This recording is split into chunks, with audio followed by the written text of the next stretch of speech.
Contentment is described as a garment that never wears out. The mind travels afar, acts alone, is incorporeal, and haunts a cave. Those who will control it escape the bonds of bedevilment. These and other verses are found in the Dhammapada, which is a collection of Buddha's sayings as passed down by his followers and drawn from the seminal Pali language. It is one of the greatest canonical books in the Buddhistic scriptures. The version I'm reading is translated by Thomas Cleary. Welcome. I am Daisy, your hostess. Before we join the Buddha under the Bodhi tree, I want to thank all of you who have liked, commented, and subscribed. I truly appreciate that, and it means the world to me. I'm not going to add much more to this intro since I've already offered many insights in the previous videos. So if you just found me at this video, please visit my book playlist and access prior videos for the complete Dhammapada and Buddha's wisdom. I see that the Buddha is coming out of his meditation and ready to continue.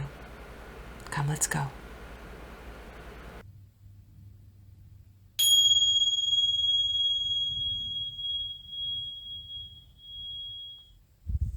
Section 24. Craving. This chapter recapitulates the delusive and destructive effects of craving, infatuation, and rumination over things, contrasting their undesirable effects with the freedom that comes with insight, dispassion, and inner completeness. 1. The craving of a man who acts carelessly grows like a creeping vine. He jumps around here and there, like a monkey in a forest seeking fruit. 2. Whoever this clinging, vulgar craving overcomes in the world has sorrows that grow like rained upon grass. 3. Whoever overcomes this clinging, vulgar craving in the world, so hard to get over, has sorrows fall away like drops of water from a lotus. 4. I will tell all of you gathered here something good. Uproot craving entirely, as the seeker of a fragrant root digs out the grass above, so the killer may not destroy you over and over again, as a torrent destroys reeds. 5. Just as a tree will regrow even if cut, as long as its roots has not been destroyed and is firm, so will this misery regrow again and again, as long as the tendency to craving is not rooted out. 6. The currents carry away the one who sees wrongly, thoughts fixated on passion, whose 36 streams gush toward what is pleasing. Note, 36 streams refer to the total potential of sense experience. There are, in the reckoning of Buddhist psychology, 6 senses, which also combine with each other to weave the fabric of experience. Hence, the matrix of the complexities of our total experience of this world may be referred to as 6 times 6-fold or 36-fold. The streams are successions, apparent continuities of moments of sense experience. It is not that the senses are bad, as explained earlier, but compulsively following sense experience makes one vulnerable to external influences, even external control. That is why liberative nirvana is not destruction or obliteration of sense and perception, but freedom of mind and thought in the very midst of sense and perception. End note. 7. The streams flow everywhere. The creeper, having sprung up, becomes established. When you see that creeper sprout, sever its root by intense insight. Note, the creeper is insidious suggestion rooted in ignorance and craving, developing into bondage, aggression, and folly. To sever it the moment it sprouts is what the Tao Te Ching refers to as doing what is difficult when it is still easy. This is the purpose of vigilance, so highly recommended by Buddha. End note. 8. Gushing affections and delights occur to people attached to comfort, seeking pleasure. Such people undergo birth and old age. 9. People compelled by craving crawl like a snared rabbit, bound by a combination of attachments. They undergo suffering again and again for a long time. 10. People compelled by craving crawl like a snared rabbit, so let the mendicant slough off craving, seeking dispassion for the self. 11. Whoever is freed of craving, yet inclined to desire, though free of desire, runs back to desire. See that very person who, freed, runs back into bondage. No, there have evidently always been people who entered monastic life as careerists to make a living. The classical Zen master, Lin Ji, referred to them as having left one home to enter another, not really transcending mundane attachment. End note. 12. The wise do not say a fetter is strong of its iron, wood, or jute, but infatuation with pearl earrings and desire for sons and wives. Note. Wealth and status, represented here by ornaments and family, are not themselves bad, but the greedy and possessive attitudes people project upon them prevent completion and fulfillment even on the material and social plane, to say nothing of vitiating the power of any leftover energy that might be used for higher things. The point about iron, wood, and rope not being called strong by the wise is not just literary color. The essential point is that things do not bind us. We bind ourselves. This is as true of societies as it is of individuals. End note. The wise say the fetter is strong that drags one down, is loose yet hard to remove. Cutting through this, giving up the pleasure of desire, the indifferent one leaves the mundane. Note, loose yet hard to remove. The looseness is the bit of leeway, comfort, amusement derived from fooling around with amusements. What is hard to remove is the net of consequences that follow upon indulgence in whatever strikes the fancy or occurs to the mind. End note. 14. Those who are infatuated with passion fall into its flow as a spider does the web it has made itself. Cutting through this, the wise go forth unaffected, leaving all misery behind. Note, spiders have ungummed walkways in their webs that enable them to get around and go about their business without getting stuck. Sometimes they stray or fall from these pathways and get trapped in their own webs. Those acts and qualities lauded by Buddha are like the walkways. Those of which Buddha warns are like the gummed part of the web that acts as a trap. The web is thought. The gum is emotion. End note. 15. Be free of the past. Be free of the future. Be free of the meantime, the transcendent. When your mind is completely liberated, you no longer undergo birth and old age. The Vajrakkadika Prajnaparamita Sutra, one of the books of wisdom gone beyond, says, past mind cannot be grasped, present mind cannot be grasped, future mind cannot be grasped.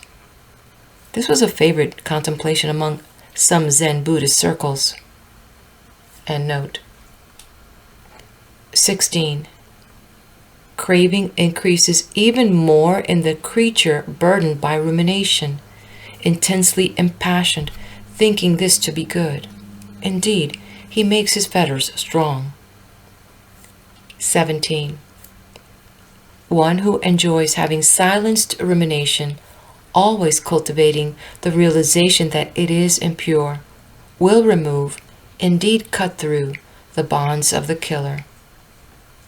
Note: having silenced rumination means having put a stop to useless thought, like mulling over thoughts, uselessly repeating futile thinking.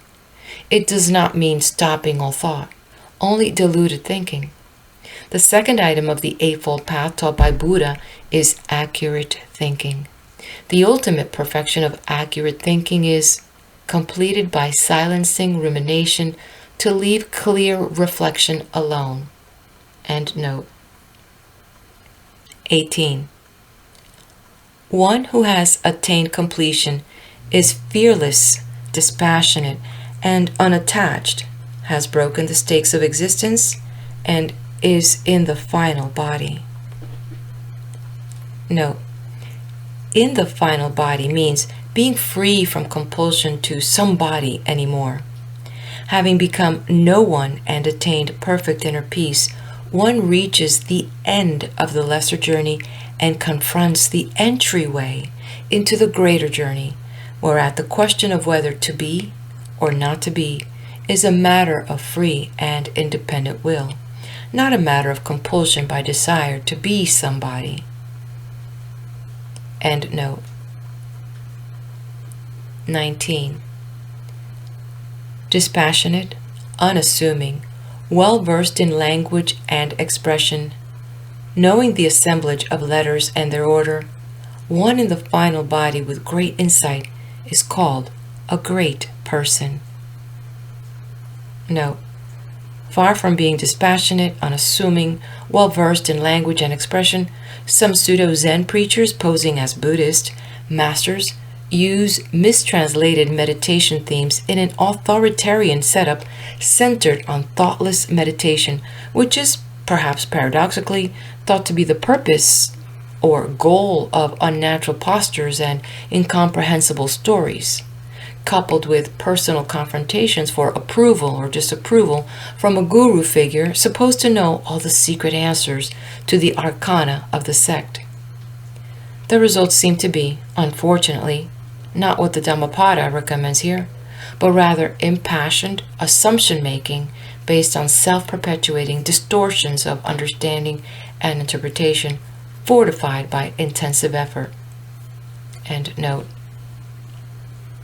20. I have overcome all. I know all. I am unaffected by all things. Leaving everything behind, having ended craving, I am freed. Having understood on my own, to whom should I attribute it? Note: another anomalous custom developed by pseudo-Zen politicians was the practice of claiming authority for themselves by association with others. The danger in this, besides the obvious inflationary problems, was the proliferation of all sorts of nonsensical statements and action under the banner of the supposed authority of lineage or institutional authority by sectarian affiliation, which naive parishioners sought vainly to rationalize, ultimately being forced to conclude that Zen is all a mystery. Qued, quoth the mad monk with a twinkle in his eye and a jingling in his jeans. End note. 21. Giving truth surpasses all giving. The flavor of truth surpasses all flavors. The enjoyment of truth surpasses all enjoyments. The destruction of craving overcomes all misery. No. How pessimistic can you get? End note. 22. Possessions destroy the unwise, not those who seek the beyond. By craving for possessions, the unwise destroy others as they do themselves. Note: not those who seek the beyond. This is one of the entries into the greater journey. The Zen master Dogen wrote, to do some good at the behest of others, to honor Buddha while being disturbed by demons, is also awakening the mind for enlightenment. The universe destroys others as they do themselves. avarice and unscrupulousness cause wounds in the whole body of society, not only in the individual conscience. The underlying message here, again, is that the quality of the relationship of humankind with itself and its environment is the essential bridge over which we need to take control if we are to be free to live and act in a manner that is truly positive and creative and not merely compulsive and wishful. End note. 23. Weeds are the bane of the fields. Passion is the bane of humankind. So a gift to the dispassionate bears great fruit. 24. Weeds are the bane of the fields. Hatred is the bane of humankind. So a gift to those free of hate bears great fruit. 25. Weeds are the bane of the fields. Folly is the bane of humankind. So a gift to those free of folly bears great fruit. 26. Weeds are the bane of the fields. Desire is the bane of humankind. So a gift to those free of desire bears a great fruit. Note, as noted earlier, aphorisms like 23 through 26 do not suggest the support of armies of impudent beggars in tailored outfits, but the support of the finer qualities in societies and individuals. It is not, furthermore, anti-monastic to say this type of saying is not an ad for monasticism as a social structure. The point of getting at the core spiritual meaning is that the total exercise of giving should engage the perceptions of the giver as well as the receiver without the emotional charge of superstitious belief. To judge people by their outwardness and what they possess is no perceptive challenge, and so neither is it a challenge to deceive and bilk people simply by appearing and sounding however they have been conditioned to think is good at any given time. When the inner qualities developed in the course of the lesser journey develop to the point where they are inwardly registered by others, wherever they are to be found, then the lesser journey has subtly merged into the greater journey in the most harmonious possible way. End note. End of section. Section 25. The Mendicant. This chapter is one of those in which Buddha, like his Chinese contemporaries Lao Tzu and Confucius, redefines an elemental concept of his culture.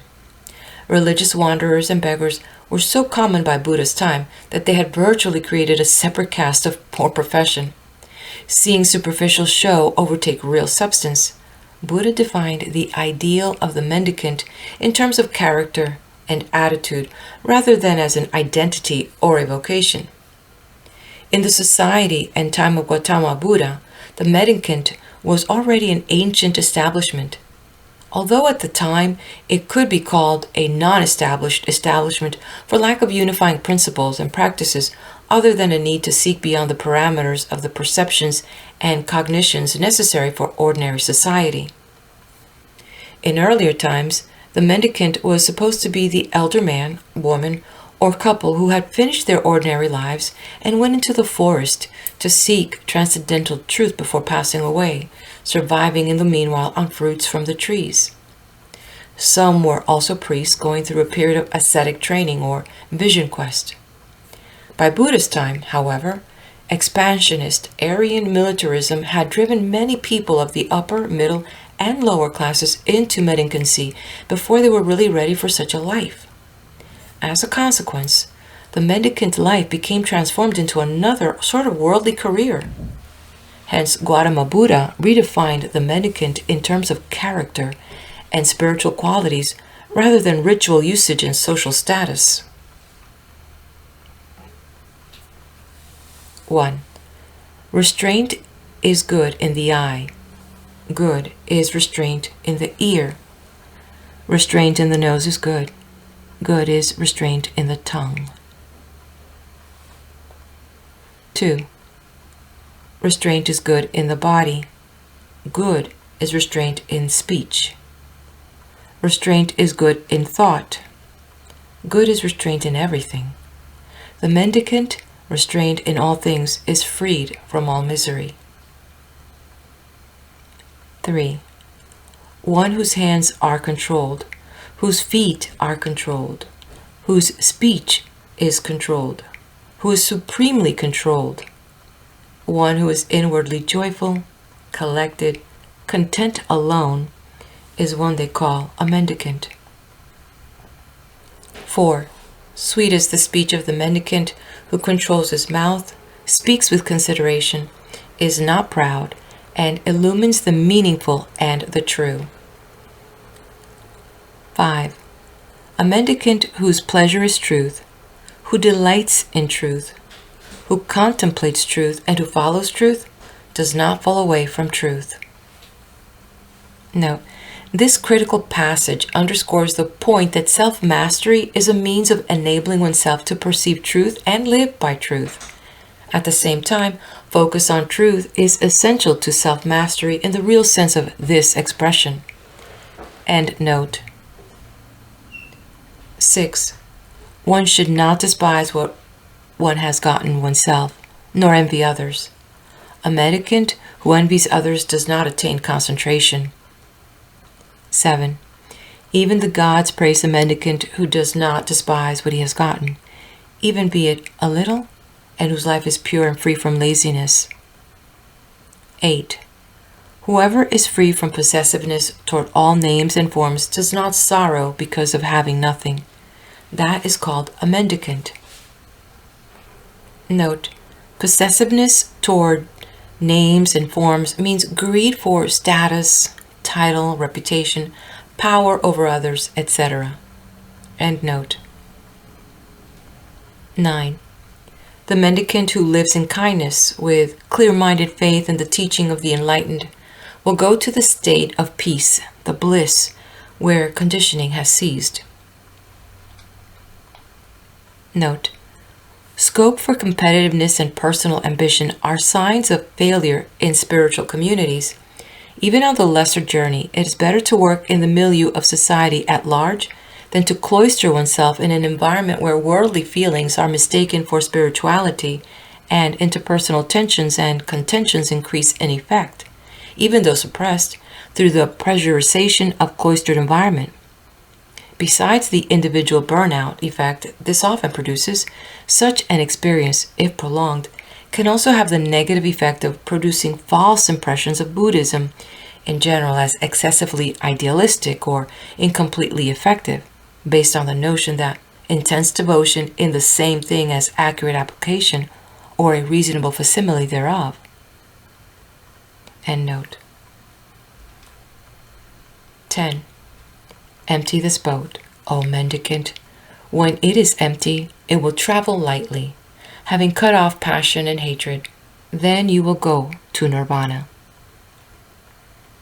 Note, ancient Taoists also used the image of being like an empty boat, untroubled oneself and untroublesome to others. End note. 11. Cut off 5, abandon 5, rise above 5. A mendicant who has surrounded the 5 fetters is said to have crossed over the torrent. Note, cut off 5 refers to what are known as the 5 lower bonds, which are in the realm of desire, greed, aggression, belief in the body as real, cultic ritualism, and vacillation. Abandon 5 refers to what are known as the 5 higher bonds, which are in the realm of form and the formless realm, greed in the realm of form, greed in respect to the formless, excitement, conceit, and ignorance in respect to the formless. Many psychological manifestations ordinarily believed to be spiritual are, in this framework of understanding, still considered within the domain of bondage. The 5 fetters here refer to passion, hatred, folly, conceit, and opinionation. Rise above 5 refers to the 5 basic sense organs. End note. 12. Meditate, O mendicant, and do not be negligent. Do not let your mind be on desire. Do not swallow an iron pill through negligence. Do not cry, it is painful even as you burn. 13. There is no meditation for one lacking insight, no insight in one who does not meditate. One in whom are both meditation and insight is near indeed to nirvana. Note: meditation without insight is not only useless, it can be harmful. It is unwise to confuse concentration or concentration exercises like breath counting with meditation. Concentration and tranquilization without insight do not lead to liberation or enlightenment, and may instead magnify character flaws like greed and aggressiveness and reduce necessary self-criticism. The early classical Zen master Baizhang said, "What the power of concentration holds leaks out and regenerates in another context, totally unawares." Nearly 1,000 years later, the extraordinary Japanese Zen master Bankei defined Zazen, sitting meditation, in these terms: harmonization with the ineffable wisdom inherent in everyone before getting involved in thinking and conceptualization is called meditation. Detachment from all external objects is sitting. Just sitting there with your eyes closed is not what I call Zazen. Only Zazen attuned to subtle knowledge is to be considered of value. End note. 14. To a mendicant with calm mind who has entered an empty house, there occurs an unearthly pleasure from accurate discernment of truth. Note: here, an empty house means this world, including one's own body, empty of delusion. End note. 15. Whenever one comprehends the arising and passing away of the clusters, one attains a joyous happiness that is the immortality of knowers. Note: the clusters are a representation of individual being as a heap of 5 clusters: form, sensation, perception, combination, and consciousness. Observing these clusters as streams of energetic moments rather than fixed objects is a classical method of access to the Absolute. End note. 16. Here is the beginning in this world for an insightful mendicant: guarding the senses, contentment, discipline conducive to liberation, association with virtuous, pure living, and diligent friends. Note: this advice on conducting oneself and associating with others does not mention anything mysterious, occult, or requiring acceptance on authority. End note. 17. Let one be friendly and well-mannered, then one will have much happiness and put an end to misery. Note: again, the constructive purpose of Buddhism emerges after the apparently destructive practice of illusion, shattering, and idol breaking. End note. 18. As the jasmine sheds its withered flowers, O mendicants, you should shed passion and hatred. 19. A mendicant whose body is calm, whose speech is calm, whose mind is calm, who is well collected, and who has spit out the bait of the world, is said to have attained tranquility. 20. Motivate yourself by yourself. Examine yourself by yourself. Thus self-controlled and fully conscious, you will live happily. 21.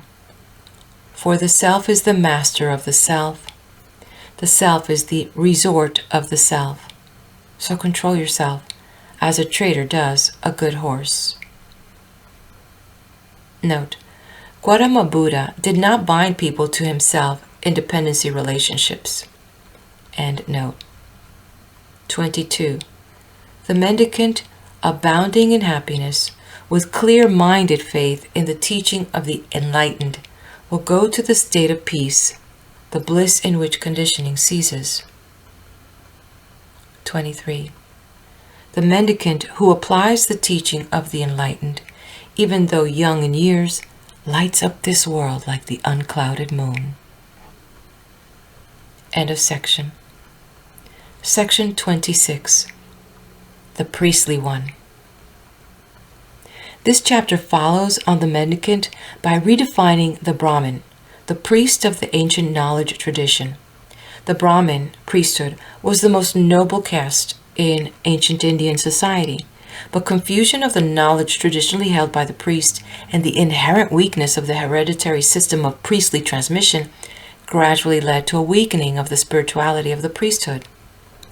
As with the mendicant, therefore, Buddha redefined the concept of priestliness based not on hereditary caste, but on cultivation of specific qualities of character and behavior.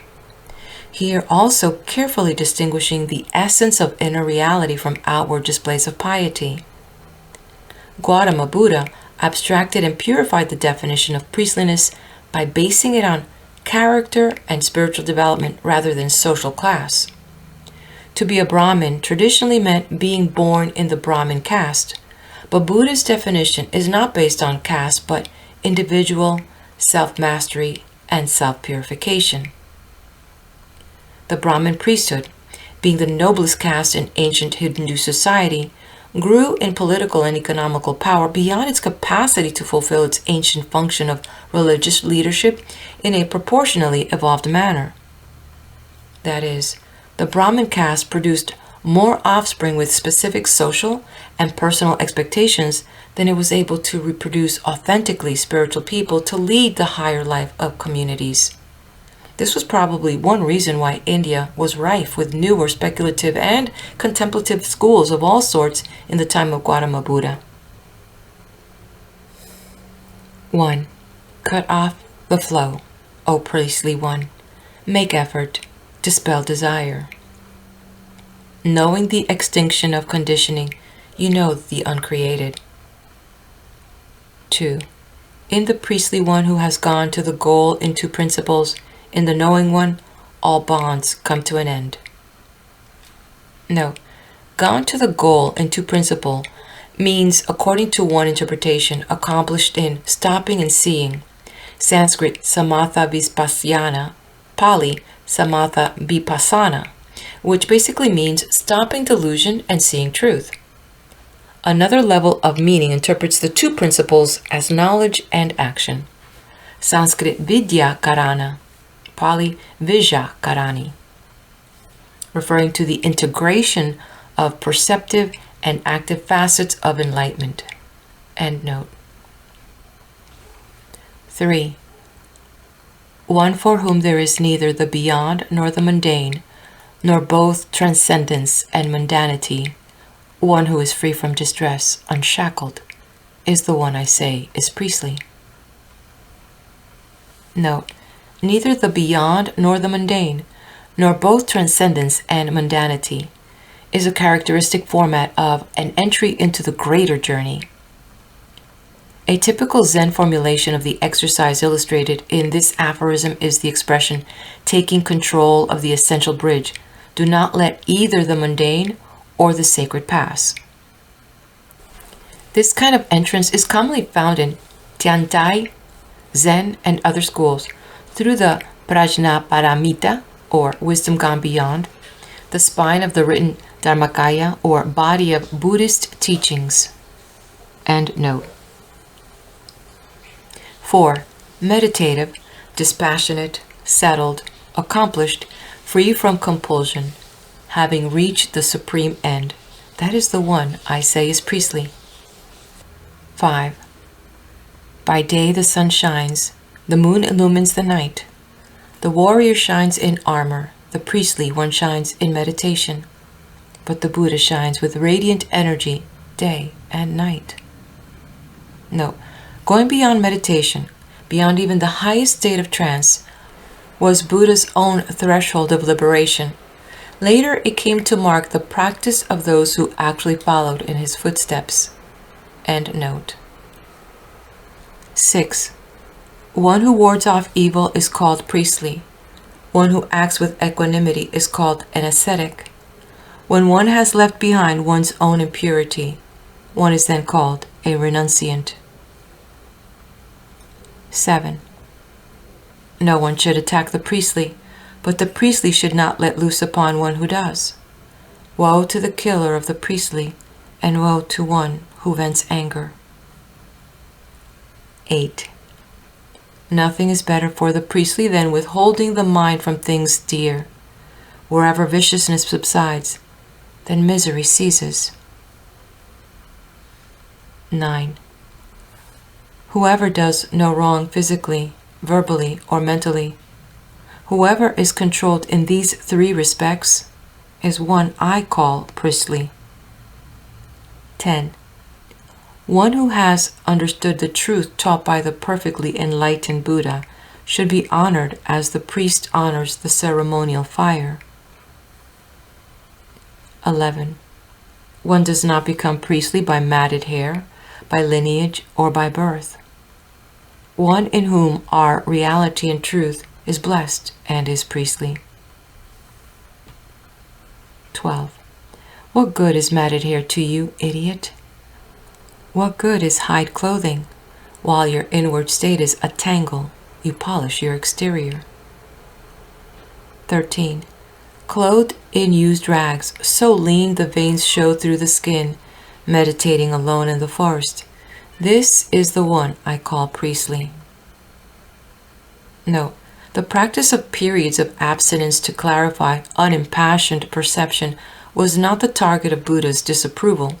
Rather, he denounced the sentimental indulging in abstinence, whether for alms from the credulous or for feelings of personal piety and self-importance. End note. 14. I do not call someone priestly because of his origin or his mother. Such a one is called arrogant and is possessive. The one who is non-possessive and unattached is the one that I call priestly. No, by extension, this means that pride in social origin without individual achievement is arrogance and possessiveness. End note. 15. One who has cut through all fetters, who thus is never agitated, who has gone beyond attachment and is detached, is the one that I call priestly. 16. One who has cut the strap and the thong, and the tether and all that goes with it, one who has removed the bar, is the one that I call priestly.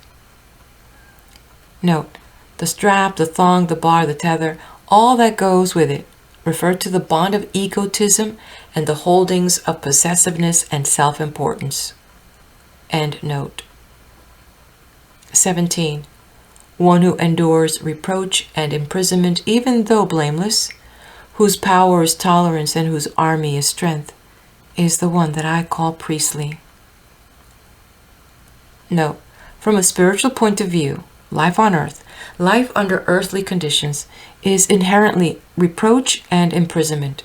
Seen in that way, this passage depicts an attitude that is itself a practical way out of misery in this world. End note. 18. One who does not anger, who is faithful to religious vows and social ethics, who is attentive, controlled, and in the last body, is the one that I call priestly. Note, hearing they should not cling to desires, some people mistakenly suppose this means they should suppress desires. Since the attempted suppression is a form of clinging, the operation fails. The consequent assumption that Buddhism does not work, or is impossible to begin with, illustrates a major problem with dogmatic fixation on half-understood truths. End note. 19. Like water on a lotus leaf, or a mustard seed on the point of a needle, one who does not cling to desires is the one I call priestly. 20. One who knows the end of his own misery right here in this world, one who has put down his burden and is unattached, is the one that I call priestly. 21. The wise one with profound insight, who knows what leads to the goal and what does not, who has reached the highest end, is the one that I call priestly. 22. One who does not mix either with householders or renunciants, who does not resort to habitations, having few wants, is one that I call priestly. Note, evidently Buddha didn't think that resorting to fancy ashrams would lead to inner peace. End note. 23. One who neither kills nor causes killing, having renounced violence toward creatures mobile and stationary, is one that I call priestly. Note, stationary creatures means being like trees and bushes and so on. End note. 24. One who is not hostile in the midst of the hostile, who is peaceful in the midst of those up in arms, who is unattached in the midst of the possessive, is one that I call priestly. In Buddha's time, the Aryan conquest over ancient India was in a period of expansion, and clans of the Satyaya caste of warriors and administrators of clans of the Brahmin caste of priests backed each other in territorial and expansionist warfare. End note. 25. One whose passion, rage, pride, and contempt have fallen away like a mustard seed from the tip of a needle is one that I call priestly. 26. One who speaks words that are not harsh, but informative and true, by which no one is offended, is one that I call priestly. No, the Tao Te Ching says, "Is it empty talk, the old saying that tact keeps you whole? When truthfulness is complete, it still resorts to this." End note. 27. One who takes nothing in this world that is not given, be it long or short, small or large, good or bad, is one that I call priestly. 28. One who has no longing for this world or another, who is free from craving and aloof from detachment, is one that I call priestly. Note, apparently many of the Hindu yogis were trapped by longing for other worlds. Abandoning otherworldly longings is a hallmark of Buddhist teaching, practice, and enlightenment. 29.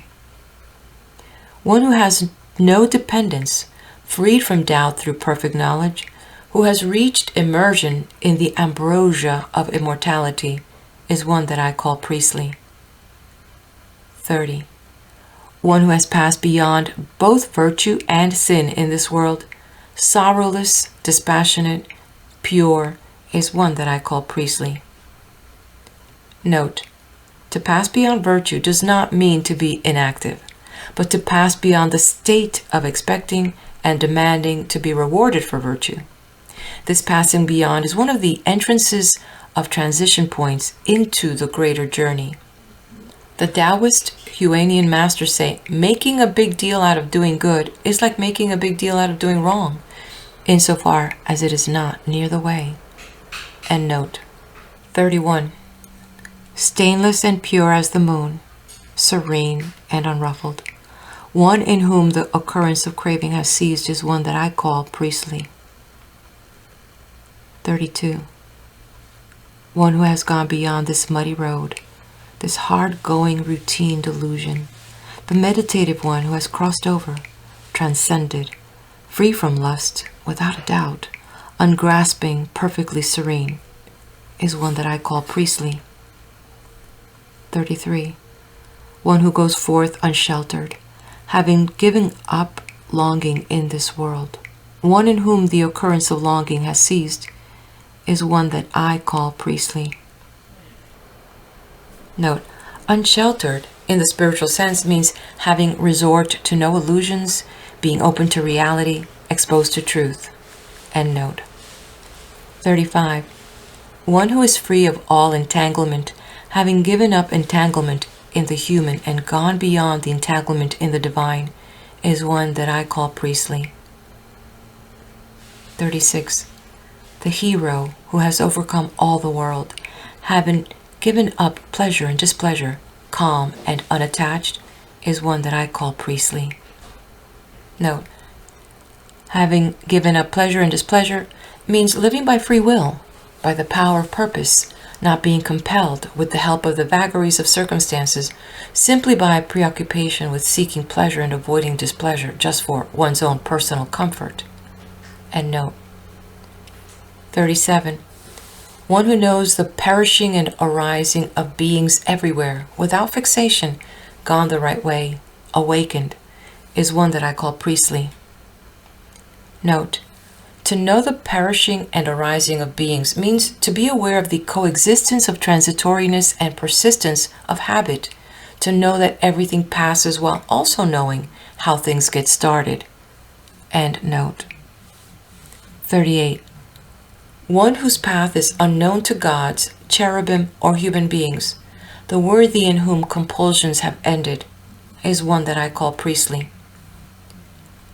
Note: classical Zen texts emphasize the path that no celestial beings can see to strew flowers upon, and no demons or outsiders can see to spy upon. End note. 39. One for whom there is nothing at all before, after, or in the meanwhile, who has nothing and clings to nothing, is one that I call priestly.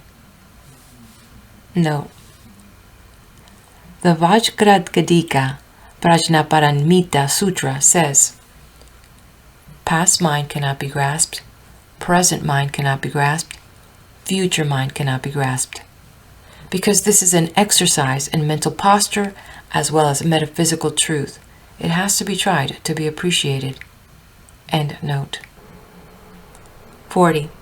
The noble one, the excellent one, the valiant one, the great seer, the victorious one, the passionless one, the purified one, the awakened one, is one that I call priestly.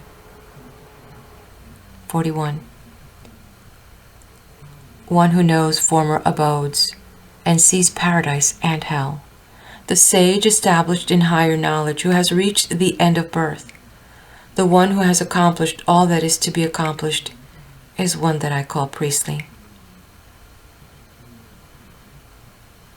Note: knowledge of former abodes, a capacity normally attributed to Buddhas and Buddhist saints, means insight into the inventory of one's own experiences and those of others, and into the way in which we have experienced our experiences and how we have digested them, or how we have suffered from indigestion. This is not the end of the Dhammapada. The Dhammapada is a wheel, not a line. Now go back to the beginning.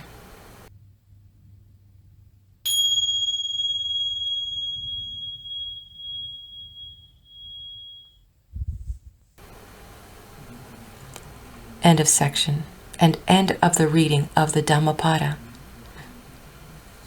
Please hit the like button, leave me a comment which one of these canes or parables resonated most with you, and share this with your friend or anyone that you feel might benefit from this, and subscribe to the channel. And we'll meet again somewhere here on my channel at the next video, wherever that may be. Be blessed.